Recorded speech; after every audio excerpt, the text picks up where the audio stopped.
What up, guys? Cashval back today with Scottiplier PopcultFan. Hey, bros. and we are here once again at the theater. Absolutely nobody. The cleaners just left. We're here about 40, maybe 35 minutes early before the show time, and even the screen hasn't come on yet, as you guys know. So, what are we here to see today? We are here to see the new Universal Monster adaptation of The Wolfman.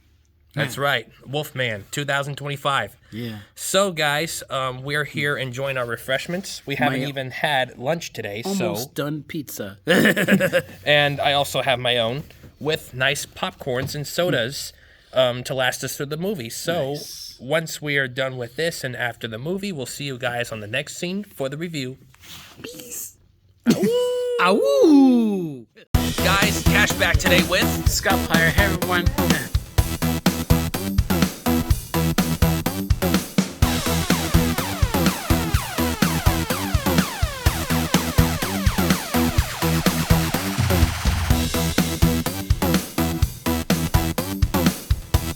Easily has to get a flathead screwdriver, small one, to pop out the white locks. You see the white bar in the center?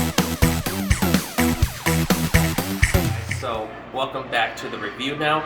So, we just came out of seeing Wolfman.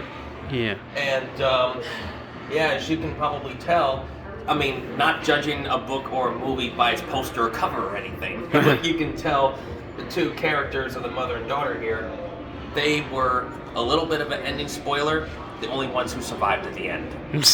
So, sorry I had to put that in there, but I just had to. But, I really love this iconic full moon that they put in there, even though there were no concepts of a full moon or anything mentioned in it, because it's that concept of Wolfman just wasn't probably necessary or just wasn't added. Yeah. And I guess it wasn't needed for this particular story. But anyway, I have to rate this like a 3 out of 4 stars.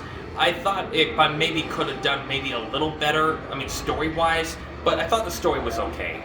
I still think it was a well-done film for what its character is concerned.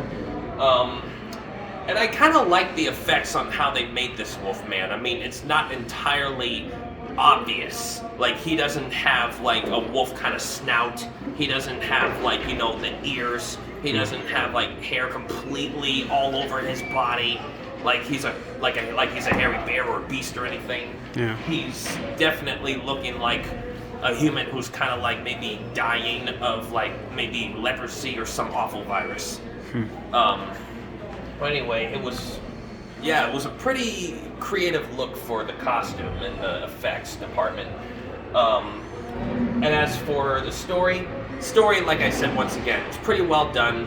I thought they maybe could have done a little better, but I would still recommend this if you are a fan of like the Wolfman from the classic Universal Monsters series. If you like the Wolfman, if you liked the classic like Invisible Man, maybe Frankenstein Monster, maybe the Mummy, or Invisible Man, if I've said that already. Anyways, if you like those, you would like this one. I mean, Invisible Man has had its own modern adaptation just done. Maybe the same director. Probably, do you know if it's the same director, Scott? It is. Leigh Whannell, yeah. Oh, well, see, he's kind of bringing these monsters back to life in a modern age. So I think he's done a very well done job. So, my final thoughts on this movie, there were definitely quite a few, scare jumps for me here and there, but you can kind of tell how the scenery and the photography and the cinematography is kind of going. You can tell when there's probably going to be a jump scare right there. Yeah. So you're not probably entirely surprised of the unexpected. But you can kind of expect it to happen. They were pretty resourceful for what they found, ways to have them survive, because in the end of the day, when it comes to a film like this and out in the wilderness of Oregon, it's all about survival. I mean, everything that you've learned probably before, or everything you knew about like civilization in the cities and the towns and the urban, areas and population of society, are completely wiped out in this kind of area. In this area, it's a whole new story. So anyways, I think that's all that I might have to say about it. Also, well done soundtrack. I like the soundtrack, like finale orchestra they did at the ending scene before it jumps to credits.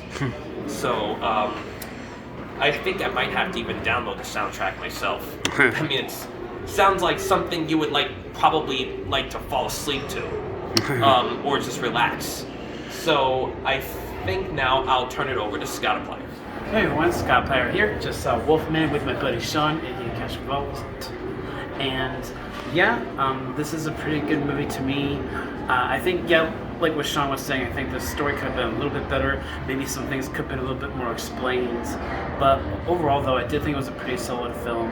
I loved the cinematography and the lighting, too, especially like Lee Whannell's direction, especially whenever the camera would switch to Christopher Abbott's character, the dad, and how the lighting and the effects kind of signified his senses as he was transformed as the character. And I thought that was a very interesting way of visualizing how he is perceiving things in his head, which made it kind of go into that psychological kind of territory of how it's not just affecting him physically, it's affecting him emotionally too. And I think that's a very fascinating aspect of this and how they told that story with his character, his transformation. And also the transformation itself it took its time, which I liked. It built the suspense, and I really liked that about that. And also, like what Sean was saying, the effects, the way the Wolfman looks in this movie, definitely different compared to the original, but it works within the confines of this story, and also being in this isolated location in the middle of the woods. You can imagine how scary that is, especially when you don't have a car. So good luck surviving. And pretty good film. If I had to give it a grade, I think I'd say about a B+. And that would be my grade for Wolfman. And Sean, I will let you conclude the video. Alright, thank you, Scottiplier, for all your thoughts. You did mention exactly one thing I forgot to add, which I'm glad you covered, about seeing things in the Wolfman's perspective and his hearing and his vision and his mind. Yeah. It really kind of brought us some kind of a big I wouldn't say shock. It would kind of bring us a big wake-up call to what the Wolfman was kind of feeling and what he was kind of going through in his experience. So we would kind of feel in a way, we would obviously feel for his character. Yeah. So everything was not entirely his fault or a Wolfman's fault, because he sees and hears things different that kind of sound to him kind of very muffled, very they're menacing to him in a way. It's like we think that he's scary, while we're very scary to him. Yeah. So it's back and forth that can cause a terrible peril. But anyway, really well done film once again. So don't forget, guys, to press that like button down below and comment down your thoughts if you've seen the film already. How did you like it? And if not, I would probably go see it if you're a classic Monsters fan. This is definitely a film for you. Just be wary. There's quite a bit of blood and gore in it, so just watch out for your little ones on that. It is rated R. Yeah. But it's still well done.